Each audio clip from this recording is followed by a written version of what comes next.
Adesema my mama nyina GUTV kase boy en saka ne de bremo anwumre yi enwumako biada roma wo mo na so asene ama ye de kase boyi eba nwumako no Desiree chocolate drink donya aye unso share special ice mineral water special drinks come up on San Kambi Best Point Savings and Loans Limited bank on the South so be biako ye at the mount dial star 277 hash na bank no in South so and a best assurance. Omadaroma, it in Sama Hodono Eba. Did you make be any? Ora bugri na bu ekrese tape a eba ye fa IGP ho enam so ama omabo committee no akohia ama wakire mu set tape no eyo no a Sansona MPP Presidential Election Committee womo de atudwa se aspirants ni bu ha womo nyai kasantwie na omoma asomdwie eni hene e party no emu Yabeko Aguna East won finfini mantem mu eho na adehye a womo ewo Kwame Nsifo mo kyerese nneoma ne akade a esukufo ede besua de no abo mo te se de adwonso abo akoko no yare mmeko atika gomie no so wobono East mantem no emu nenam se school kwada won eni class mo musua de ntino kwada be se 150 won nyina gu aye asodan ba akuma eho anom nyina sua de ebom SMP ka ho ne de bramo kasebo ememi din de akosia sapon mene David Ofori Safo afe yebo era ensem ni mu ede a so manfo ebekaye a ebeto dwase tape bi a eno no omanfo na wo mususu se eye owura abugri na abu enkane chairman na wo etifido mantem MPP amanyokuo no eneyi se ye ka oye paramount chief ewo na mon traditional area opanyini ekohia committee a speaker abo se wo mo enye hwehwemu emfanfa sa tape no ho tape no de yatimu nsem bebre na ekasa edefa IGP ho ekasa IGP kura no oni MPP afa obema aban na bre ensem no de na ye bebre kwa na ensem we nyina no ne nkrofo okasa ye owura bugri na abu ebisi enye ono a afi posi ni ana okasa ana wokasa wo tape nim eno so ne de no ne nkrofo ehunu ne neyi opanyini akopie committee nanim acheche nsem mu na ne nsem no abra ohia committee no na wo kyerese ane ene no eye ono no ono ne ma obi recordo ye ana se wotwe ede gu apawo so eno achi no wobodin se ye ka opanyini eye posini a oba ne nchen no a commander sorry our police headquarters and a COP mensa womo ene ba ya womo ne owura bugri na abu ebedi nkomo no. So what led to the recording of this particular conversation? Mr. Chairman, the reason was behind it was that, look, they are coming to tell me to go and meet them, tell the president issues that they know or they are saying. Either I don't go to tell the president and then me and my party suffer for it. Now, if I also go to talk to the president, it's good to tell him the right thing. And since I cannot keep everything they were talking to me at that point, it was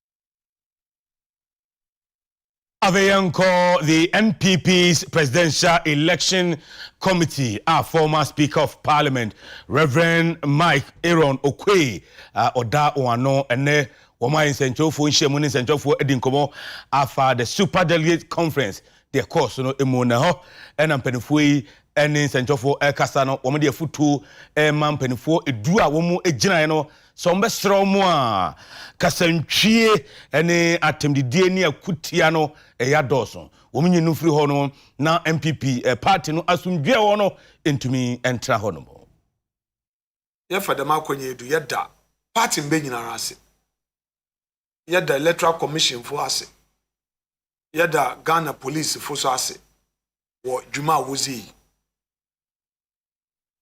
nsantro fo so yeda wona ase kemem kebi ne fefe ware ni na mbom za yete nyi de nzama kra na ebien bi ankoye agent ni bi wose nzama bi ankoye na mbom inyan committee papemende wi abra ya nyi won zinkecha wi obi amfa complain mbe nanso ye ntum nka de ye mpanyinfo a yetifie ye hu de BBAC nanso onfa ye ho ofa ye ho ne de minti ye tunsa za afre wona worka wo mframem de nzama kra na bi ankoye na was wasam abotugwa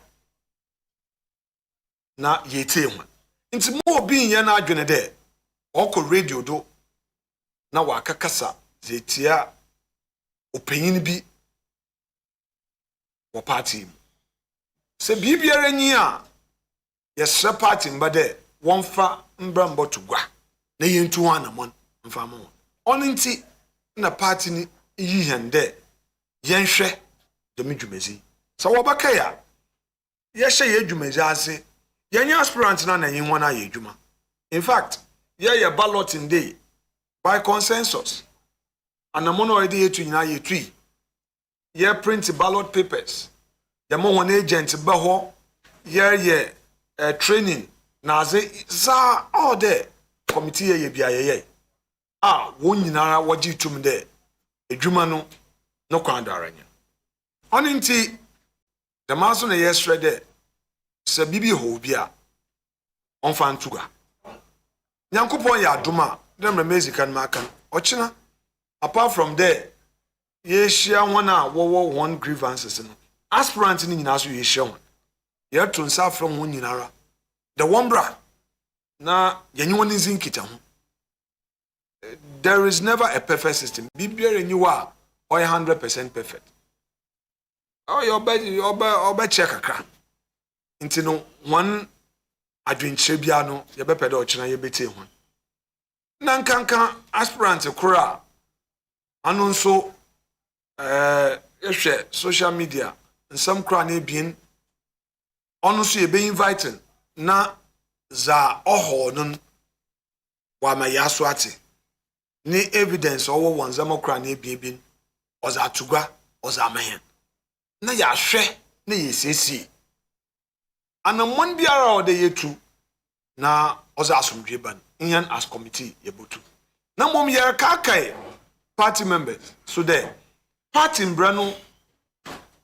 obeye dwuma ma obi biara enfa party nembra inshana nisem if all men find a man's hand in a till his guilt must be proven untie especially na for conclusion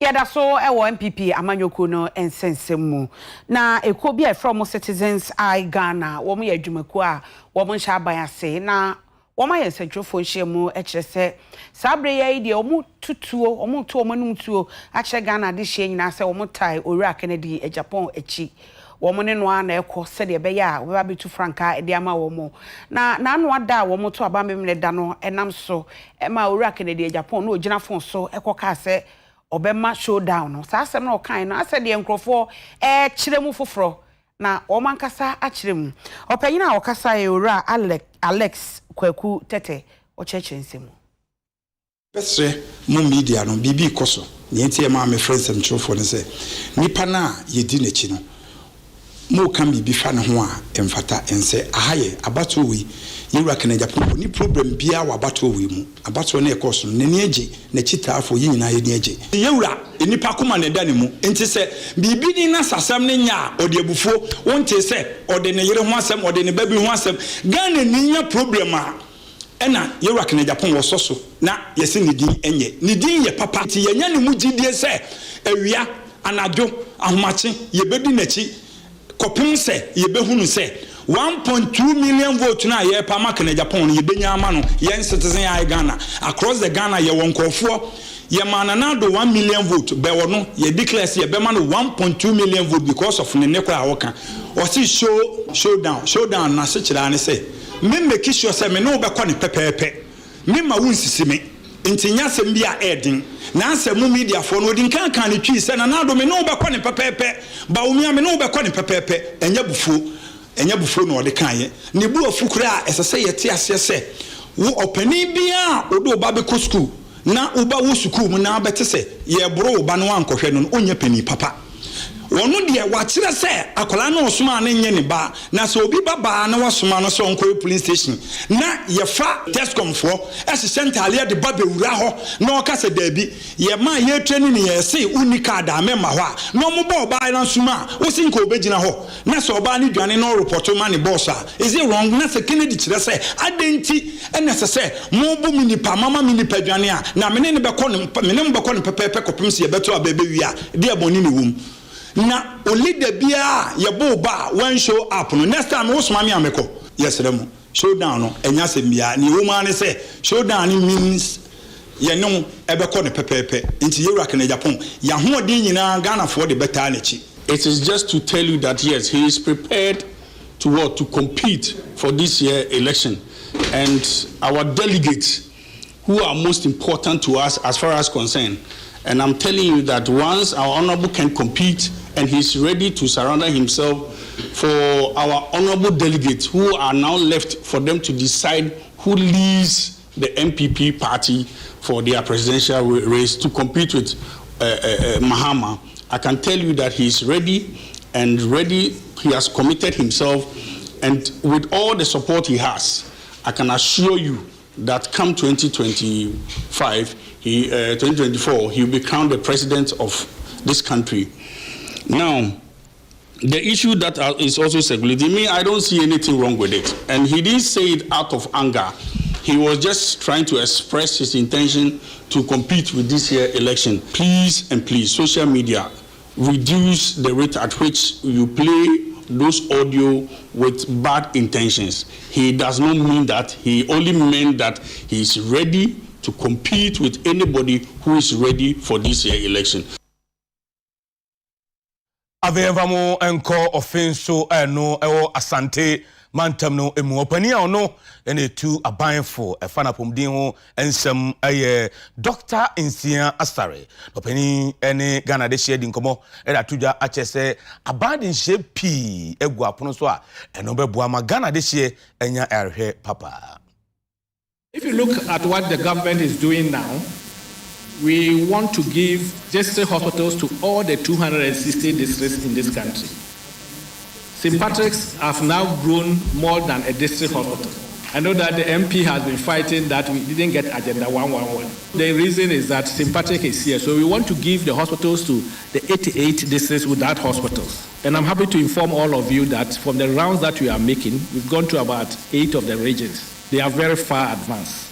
About 87 of them are in different stages of completion. So very soon, almost every district will have a district hospital. Apart from the district hospital 101 that we are putting up also 7 regional hospitals so that every region in this country will have a referral center.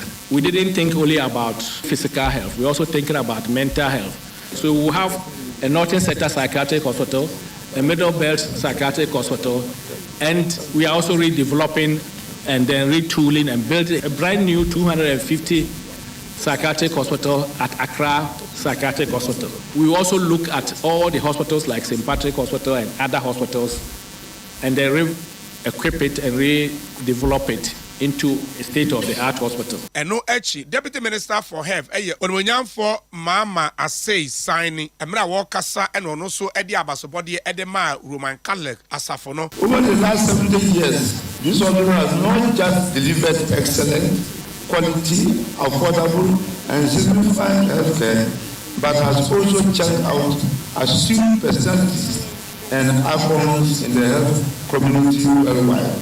For which reason, the government and the Ministry of Health commend the leadership of the Catholic Hospital, Church, and the wider RAD network for a greater job you have done and continue to do for our country, Mother Ghana. Government is committed to collaborate with the Catholic Church and other Christian faith-based institutions to reach out in providing quality and affordable health care to Ghanaians especially in rural and semi-rural areas. Metropolitan Archbishop Edema Catholic Diocese Kumase, His Eminence Justice Gabriel Yao Anochi, and afe a year administrator or Ayarasabiano, Ura Christian Aban, Omunina Ekasa Echiremuse.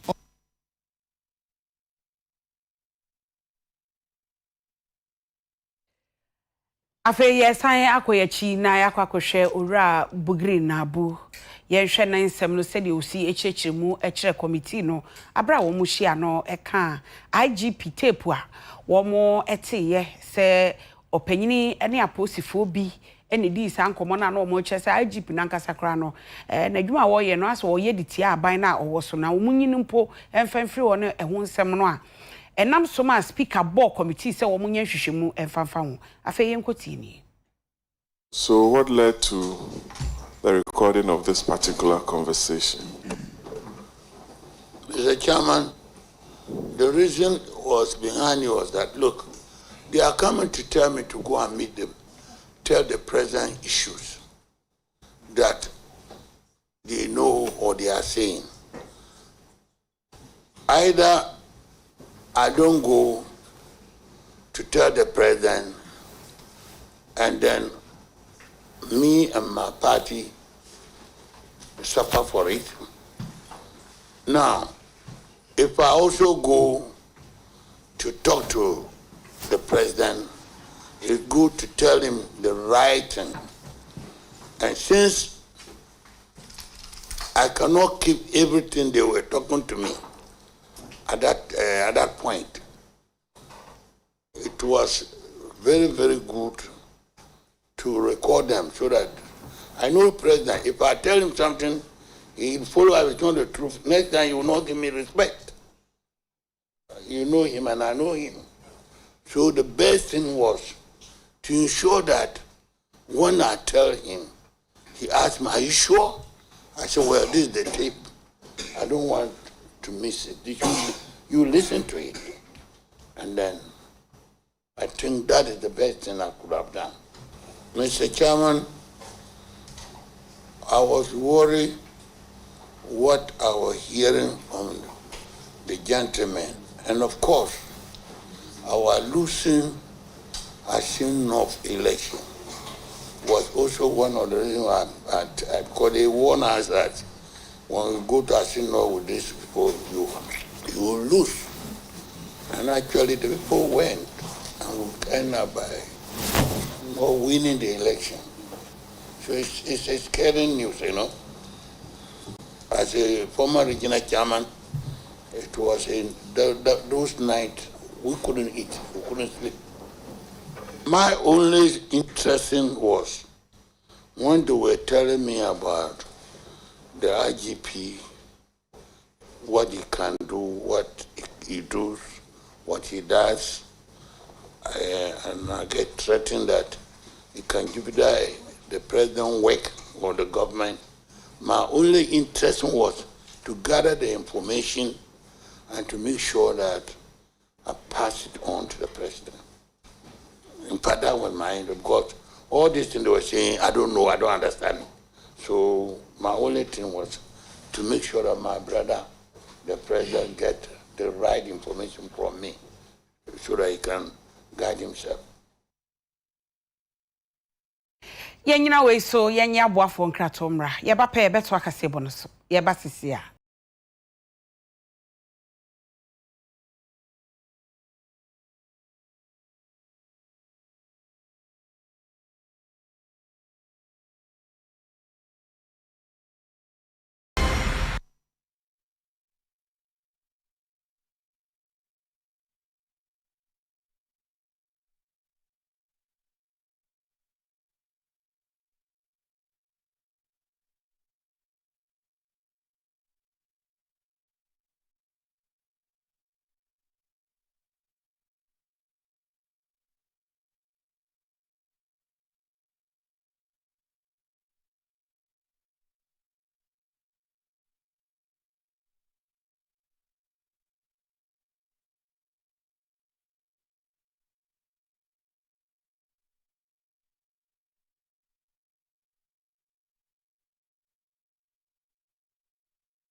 TV Kasibui Esto Abeyentua nsem so emama na yehwe dwumade kase bia enne etumi akoso ewo mamu se de be ya yennuanom ma abetumi enya kwanya na oman Ghana wo so de omahoden omunyansa omnimdie abo oman no empuntu nti no eno nam so ema Ghana First Lady Her Excellency Mrs. Rebecca Kufu-Addo wodi animo ama unifying campaign ene wadano adi.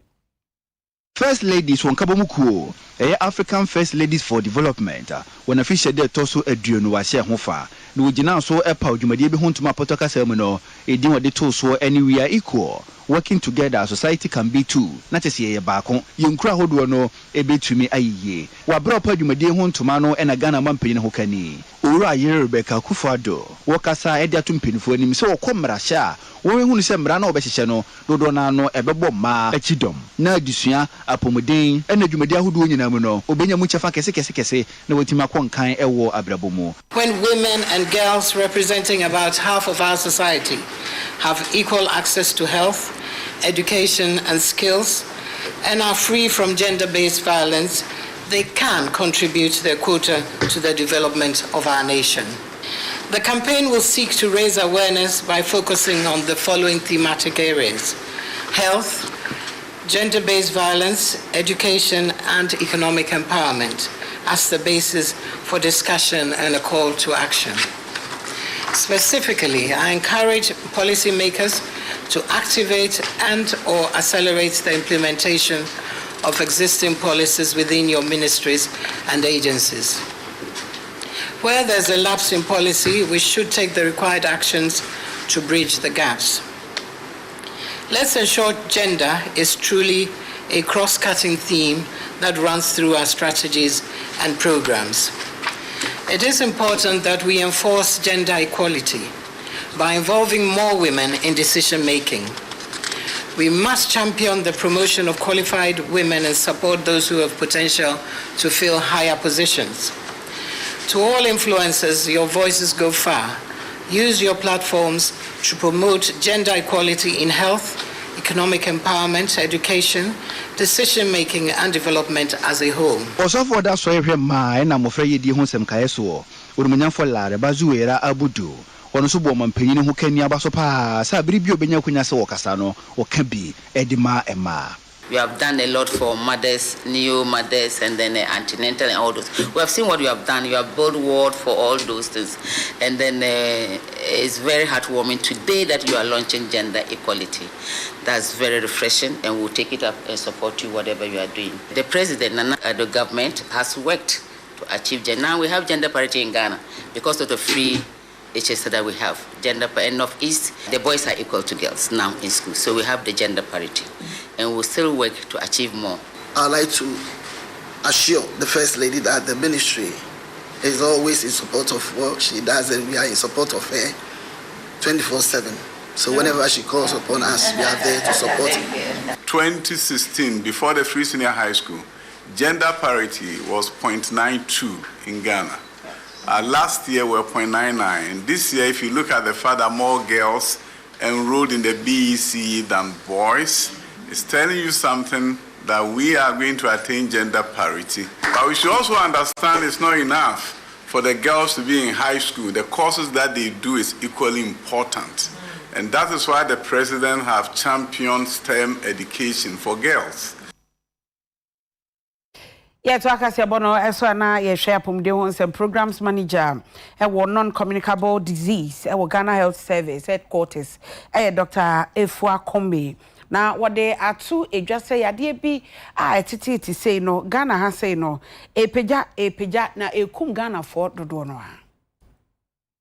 Dr. Efua Kwame editu Jasem. Eni padodoɔ na enya yarwa ensign na omufri mu no. Kwa na ekosoro ewo man Ghana mu enso so ase ye buyani aguso. Wase nhwehwemu anase statistics a Ghana pomdin ahwe no ede piedwa afimpimieni ni aduonu nu akiremu sem. Enipa no empem ahansia ene enya hypertension yade no ebi. Afei, wo mo munya diabetes no so eye empem ahanum. Wo mo enya akokram yade nso mpem aduonu enum ensami wode tudwa abra Ghana apomden asoe no apomden kyerɛkyerɛ ede ma Ghana fo ede fa anyarewa ensai ho ewo Asante Mantem ha eno wɔsere ɔmanfo hina sɛ wɔn nhwɛ ɔmadidie yie wɔn nhwɛ sɛ abrɛ ne abrɛ nso so wɔn bɛtenetene wɔn apomden frɛ ne sɛ exercise no wɔn wie nso so a abrɛ ne abrɛ nso wɔn nkwa yaresabea nkɔ hwɛ nipadua nim Ghana ha nyinaa no yarewa sɛ yehu no wɔ hospital yehu sɛ trend ne sesa kakra first no nanga infectious diseases no dɔɔso ɛhɔ a ne yɛnya malaria diarrhea ɛne saa yare no nso sesia no yare na ensign no ɛkɔ soro pa statistics no can say in the year 2022 no bibi to say hypertension a ɛba Ghana OPD si nyinaa de recorded wɔ Ghana Health Service na over 600,000. BBC said diabetes was around 200,000. Cancer, say you recorded almost 24,000 cases of cancer. We are diagnosed. The brace will fear. Almost on more than I shall say, by Yan Cheke, Omunyama Hospital, Nina Becahoma numbers no cost. Ghana, you know, so we are a little over 30 million. Now you record this, Yariwa numbers, we are a hydri. Until seeing in a cost in you 200 more, especially for young people. First, nobody will be in a stroke. Who expected 70-something, 80-year-olds. But this time, the younger people, 40 BB and 35. And then what a shock and they gone too soon. Now you won't be brave. Be brave. Why now you really be a sumo? Also, no, obi anye screening, obi an checking the pressure, that obi an checking the sugar that into a back can hono. Obi one says suddenly we're trying. Yes, she no. Also na bibi wo ho bia na esuma enso ye ntimi ehu ano kwante no na ye gusubo ho dawro se ehu hia se ye ka kire ho se yes ye nyina ye screening even once a year pe na be kwa kire won sa se bibi wo ho mpo a ye be hu ne ntema so ano de amao enu akire no Ghana pomden asoe no mantam no kwankyerefo ya oda nyarewa ensai ano eyewura yi we Lydia Wusu ansa wone UTV central kasa no wade to just sem non-communicable diseases no si ebeka yare a ensane nanso edi ni penya se yamfa ya adwene ankoso yi a etimi de yekọ yekrachi na se ebetimi so prevent a ne nyina agina yefra bibi early detection yebe yen hwehwemu ewo woni pedua nti hwehwemu no etimi boa etimi hu yare a bi anka betimi de oyo na bi aba na de wakọ okrachi yehu ni ehun sunsun aso de ba nkyerɛkyerɛ de ma ono eno na etimi boa ema utimi etena ho che utimi hwe wabusua ti ye ti se ye screening ye hwehwemu wo baabi a ye ntumi kanko yemfamo enko Nana Opoku Ampoma Opening Kashie ono ane tis you appoint no University of Professional Studies UPSA. Opening Minoka said he said they were pa wanya bese 95 years.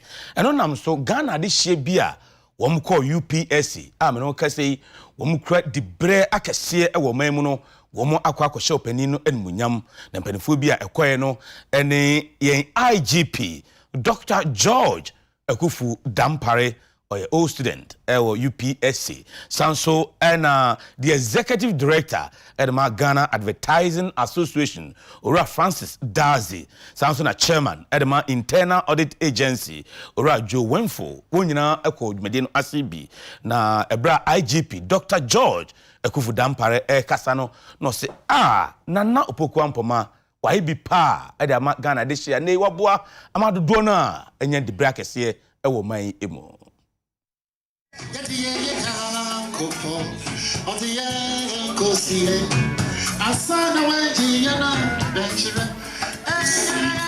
Granted, he came a tree with branches and started bearing fruits. But in your case, the fruits were not meant for consumption alone, but for replantation. And because of that replantation of those fruits, they have become multiple trees. That has become a forest. If you want to then bring it to reality, if by godly design, we say that anybody who has benefited from IPS should stand up across the country, it is then that you know the size of the forest. So in summary, Abraham was the father of many nations. And Papa, you are the father of many professionals.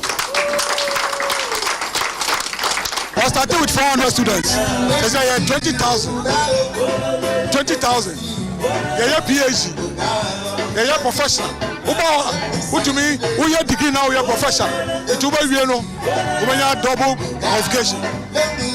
Law school, about taxation, about China is marketing. So every professional. So it is more and beyond. It is even extended from what he started with. And what he started with has been extended far and wide. And there's more to come.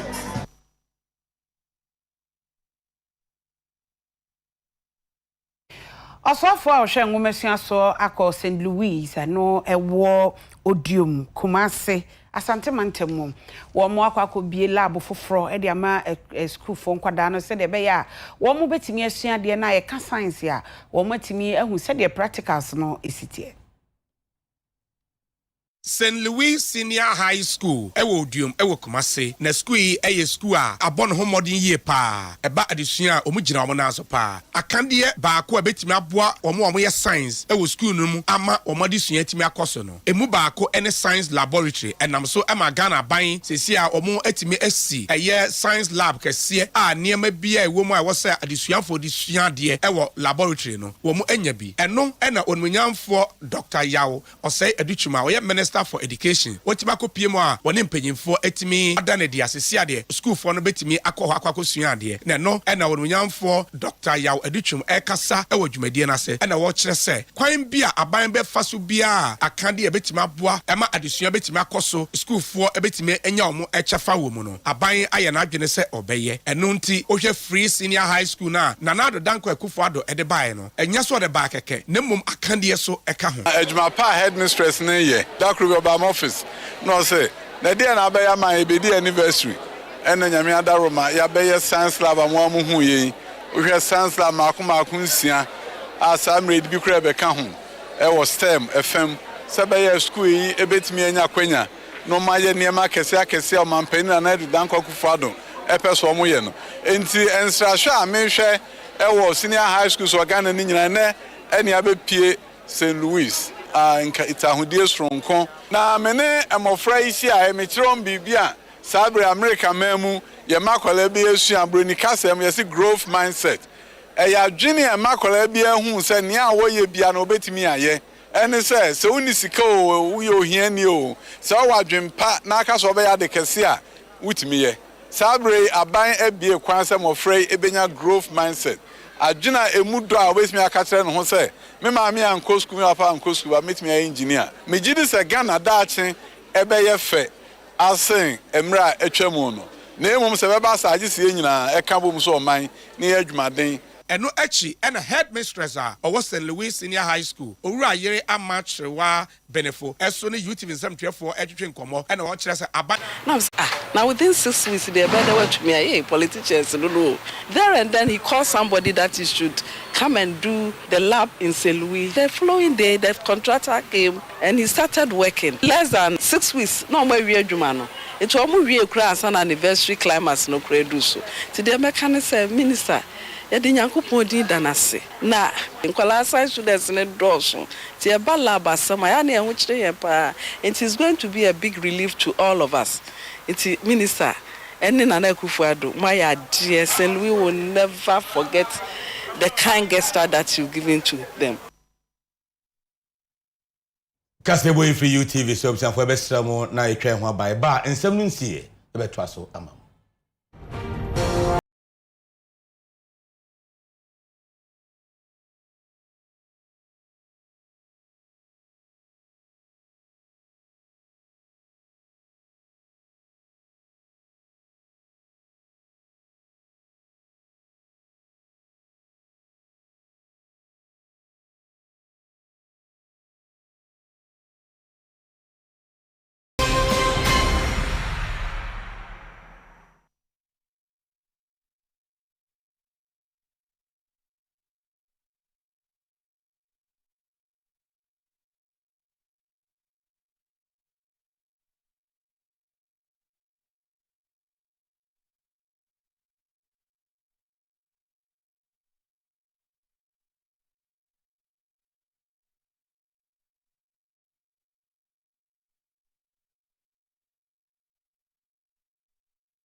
Abuzanfo yesama makwa baba UTV kaseboyi eso oyento ansem so emamwa na yenko edwadifo ma eton ntos ewo agoguloshi market ena ekasei womo chese se ntos no ne boaye de pa wontimi ento ntos adaka ochese bo no kosoro ankasa se ukofum se ukoto a ebo no kosoro na se ukrakra free amano ne baga na hakra dia ene wontimi ntokra enti osra ban se bebi antosi buadu ni tie aban emramu bi Wabra TV kase boy ne dwadifo ni bi kasa no na wo chirim se entosu boy din wo kwafo nsemu pa ne wakwa tompo awie no ahyentwade bo nso nyasem ketoa enti baba beduru dwaso no na kyese ne bo akwa dedenden ha wondwumadie pa na wo sra ban sa ban fo kyekye pangu apono so beboa ne koye ho nsem o magenem no afa na ntoma padie fra no wo chirim se hwenansia ntamu ni jament mo ase kokosi yi kwese na gye ne ho nsem akwa o magenem ye na nka Ghana yetimi dobi wo man mu ne doduo mu a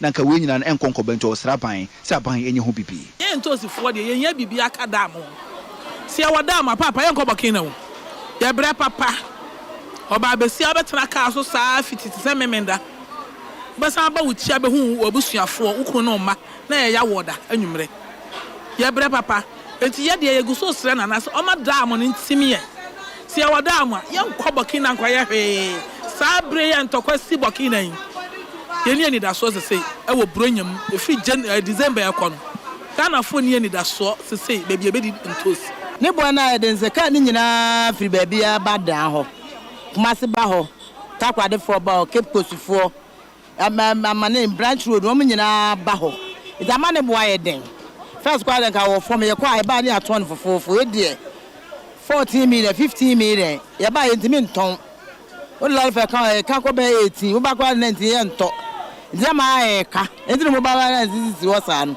5 months 4 months your share prices na say see prices na amo enioma say the prices na nda faku enye baku be say na e wo form o china pe na asa ko ai na asa akọ nti your price na nda for nti say government no nya bibi na your prices na say be gina faku engina faku ni na be kire say impuntu nyuma koso ama your market women so be so yesu ye ton yesu be nya pure taska anum so without that me ntimi nya hwe me fa na say 2 weeks ni ne boy den because bush one yetimi tonto sin 1004 1002 what the bank na house wa yento because of scan ni o mine munti wo de ba na yeka ama ye adwadifo na ye kodwa no ama adwuma no kra yi say afron yen because of bush one ne ma ne boy den Ghana nyina ntosi ni ba bia apart from adan any kita ene ntosi wo ukodu akasi bebre techimai ka wo ho akomadan ka wo ho afrancho ka wo ho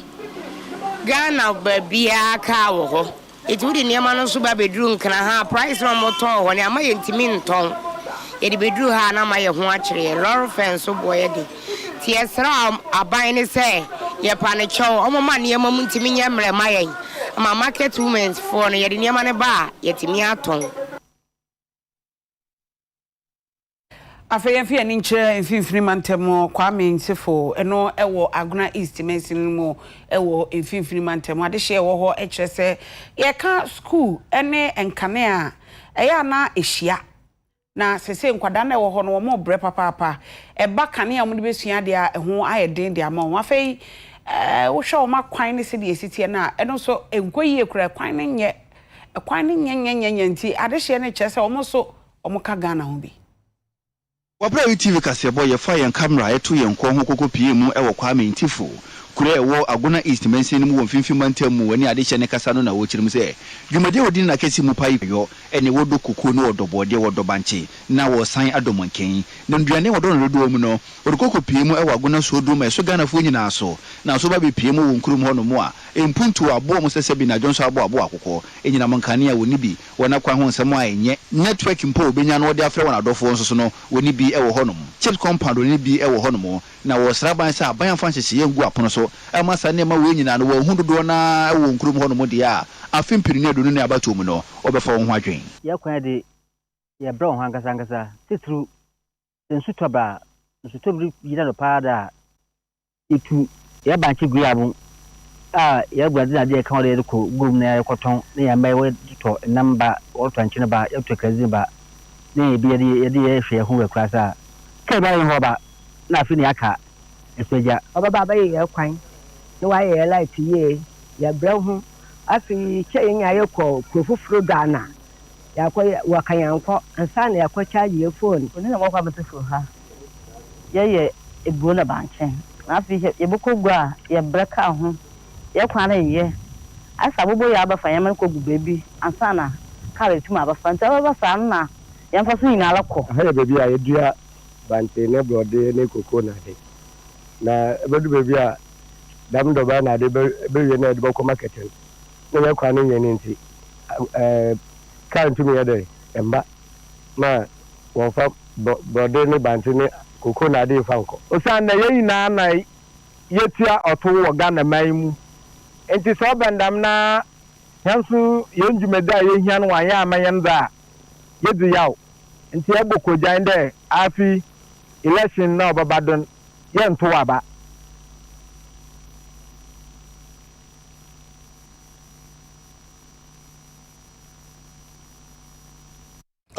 for na hand brown kwama yede castable no SC Yamfasida Emma St Philip's Enterprise obusia matade St Philip's na mam ho efesa unse Saturday onye common nye ba bia na ton St Philip's pe na ton bi Ghana friend 0244 147212 0244 147212 na koto The hangers in a share material, the hangers or more ewo abeka.